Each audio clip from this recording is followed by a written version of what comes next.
박수종의 뉴스 정면 승부. 1월 26일 금요일 뉴스 정면 승부 시작하겠습니다. 오늘 1월 26일 금요일 뉴스 정면 승부는 밀양 세종병원 화재 사고의 유가족분들에게 심심한 애도의 말씀으로 오프닝으로 가름하겠습니다. 잠시 후 뉴스 정면 승부 시작하겠습니다.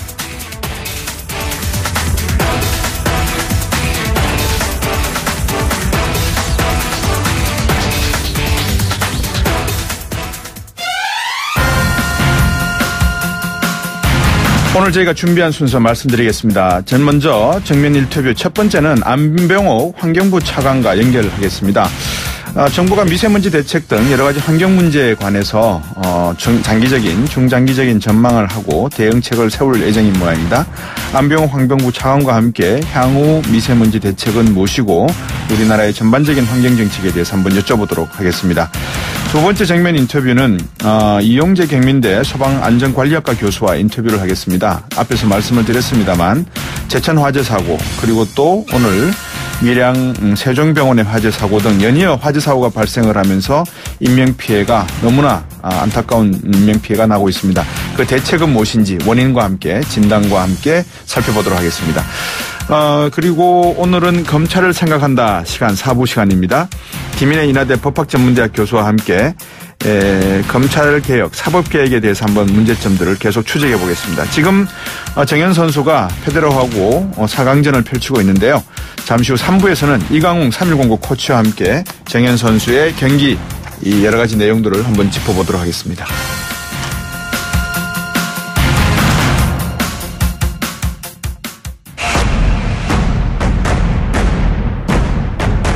박수종의 뉴스 정면 승부.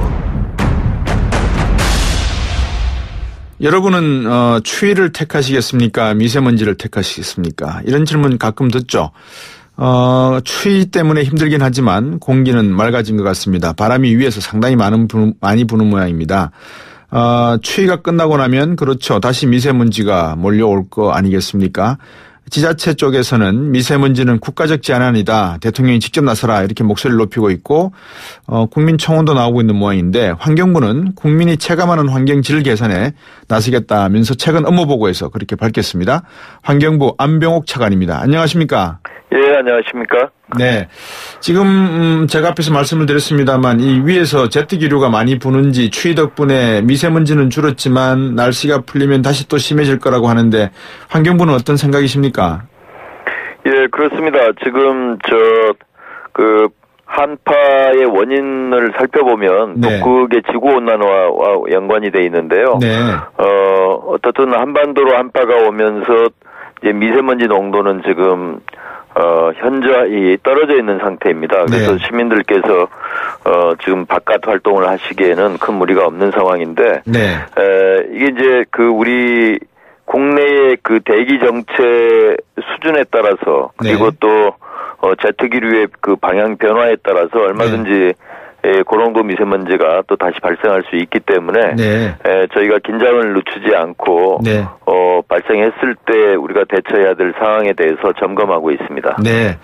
이제 이 미세먼지의 원인에 대해서 물론 국내용이라고 없겠습니까? 자동차 대수가 그만큼 늘었으니까 타이어 마모에서 발생되는 미세먼지도 많을 것이고 디젤 기관에서 나는 미세먼지도 많을 건데 학계에서 조사한 거로는 50에서 70%가 중국 쪽에 의한 영향이 있다라고 보고 있는데 이 문제는 어떻게 봐야 될까요?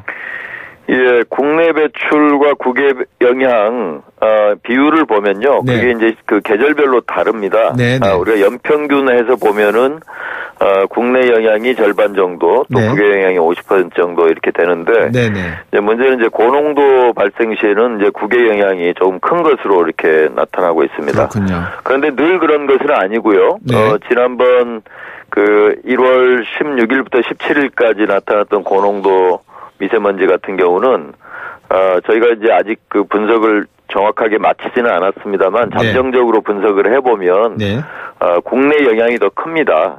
그래서 이 고농도 발생 시라도 언제나 외국의 영향이 크다는 것은 그동안에 우리가 좀 잘못된 편견을 가지고 있었다는 게 이번에 이제 드러난 것이기 때문에 네. 저희가 이제 국외 영향은 영향대로 줄여야 되겠지만 예. 국내에서 줄일 수 있는 것, 특히 이제 산업 부문이라든가 발전 부문, 또 수송 부문에서 줄여야 될 것은 줄여야 되는 게 우리가 지금 해야 될 일입니다. 예, 발전 부분이라고 하셨지만 우리나라 발전의 대부분은 원자력에 의존하고 있는 상황이고, 그리고 뭐라 그럴까요? 긴급 전력이 필요할 경우에는 천연가스로 발전을 화력 발전을 돌리고 있고, 지금 우리나라의 석탄으로 인한 화력 발전이나 이런 비중이 상당히 높은 상황입니까? 어떻습니까? 그렇습니다. 지금 이제 그 발전 원별로 비중을 보면 석탄 발전소가 가장 비중이 크고요. 네. 지금 40%가 넘습니다. 예, 그래서 지금 이제 석탄 발전소 중에서도 노후 석탄 발전소 같은 경우는 미세먼지 발생량이 많기 때문에 그렇죠. 저희가 이제 조기에 석탄 발전소 가동을 중단시키고 또 지금 가동되고 있는 석탄 발전소의 배출 기준도 강화를 할 계획으로 갖고 있습니다. 그 최근 환경부하고 이제 수도권 3개 시도가 미세먼지 비상 저감 조치 회의를 가졌다고 하는데 어떤 내용이 논의가 됐습니까? 예, 그 지난 1월 19일 날 저희가 협의회를 가졌는데요. 네. 일단 그 3개 광역 지자체는 그 가지고 있는 이제 특성과 여건에 따라서 이 미세먼지 대책이 다를 수밖에 없습니다. 그렇죠. 예를 들어서 서울시 같은 경우는 이제 수송 부분하고 남방 쪽에 그 배출 비중이 많기 때문에 이제 수송 쪽에 역점을 두어서 그동안에 정책을 펴왔고요. 경기도 같은 경우는 이제 발전소하고 산업시설이 많습니다. 그래서 이제 그쪽 그 대책이 굉장히 시급한 상황이고 인천시 같은 경우에는 또 영흥 화력이 있기 때문에 발전 시설에서 나오는 미세먼지를 어떻게 줄일 것인가 하는 것이 초미의 관심사. 그래서 세 지자체가 약간씩 그 관심을 두는 그런 그 영역이 다를 수밖에 없기 때문에 그런 것들을 지자체의 특성에 맞게 해 나가되 이 세 지자체가 공동으로 협력해야 될 부분, 특히 이제 수송 부분 같은 경우는 함께 고민을 해 나가면서 머리를 맞대고 해결책을 찾아 나가기로 그렇게 논의를 했습니다. 그 우리가 이제 중국 이야기를 하는 이유는 미세먼지의 대부분이 우리 국내에서 혹시 발생한다 하더라도 중국에 영향이 있다는 건 부정할 수 없으면 중국 같은 협상을 해야 된다. 그런 대외적인 측면이 있다고 본다면 방금 말씀하신 세계 지방 도시 간의 어떤 미세먼지 문제가 발생한다면 때로는 동두천이나 의정부 주민들이 서울과 인천광역시의 화력발전소의 어떤 미세먼지에 대한 손해배상 청구를 할 수 있을 것이고 국내 문제도 존재한단 말입니다. 지자체 간에. 이 문제도 고민해야 되지 않겠습니까? 그렇습니다. 그런데 이제 그 미세먼지 배출원이라는 것이 지금 이제 전국적으로 보면은 이제 산업에서 나오는 게 한 38% 정도 되고요. 그다음에 이제 수송 부문, 발전 부문 이렇게 이제 순서가 돼 있습니다. 그래서 어느 지역이 또 타 지역에 대해서 책임을 물을 만큼 어떤 지역도 미세먼지 배출에서 자유롭지가 않기 때문에 국내에서 그러한 일이 발생하리라고 생각하지는 않고요. 그다음에 이제 중국의 영향에 대해서도 저희가 지난 12월에 있었던 그 정상회담에서 양 정상께서 미세먼지 문제를 논의하였고 또 공동으로 줄여나가기로 이렇게 합의도 이루어졌습니다. 저희가 이제 자세한 내용이 국민들께 많이 알려져 있지 않아서 그런데요. 저희가 중국과도 계속 지속적으로 협력을 해서 미세먼지를 줄이는데 양쪽의 기술과 또 예산 이런 것들을 같이 투자를 해서 줄여나가기로 그렇게 노력을 하고 있다는 말씀을 드립니다. 합의가 정상 간에 이루어졌다고 하셨지만 뭐 국민들이 그 세세한 계약이나 내용은 모르셔도 못할지는 모르겠습니다만 합의가 이루어져서 양국 정부 간에 어떤 환경 조치가 이루어지고 있는 거에 대한 내용은 좀 정부가 홍보를 해 주셨으면 어떻겠나 하는 생각이 들고요. 그렇습니다. 앞에서 제가 여쭤봤던 이유는 그런 것 같습니다. 경기도지사의 남경필 지사하고 인터뷰를 얼마 전에 했는데 남경필 지사가 바라보는 서울시의 미세먼지 대책에 대해서는 상당히 좀 뭐라 그럴까요? 동의하지 않는 부분이 많은 것 같습니다. 대중교통 무료 운행이나 이런 거에 대해서 차라리 마스크를 분배를 하고 또 각급 학교에다가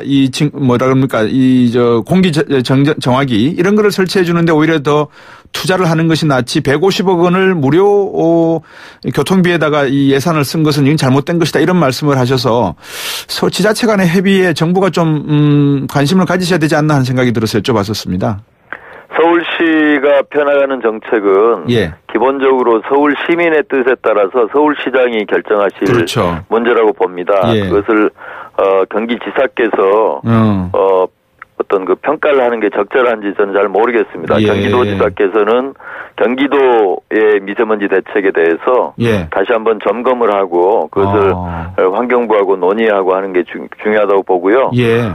두 지자체가 사실은 협력해야 될 사안들이 많은데 예. 그것을 서로 이 정책이 잘못됐다, 이 정책이 잘됐다 이렇게 그 서로 이제 갈등 양상으로 가는 것은 바람직하지 않다고 생각합니다. 알겠습니다. 그럼 뭐 지자체에다 맡겨놓기로 하고, 그럼 환경부의 미세먼지 대책은 어떤 대책을 마련하고 계십니까?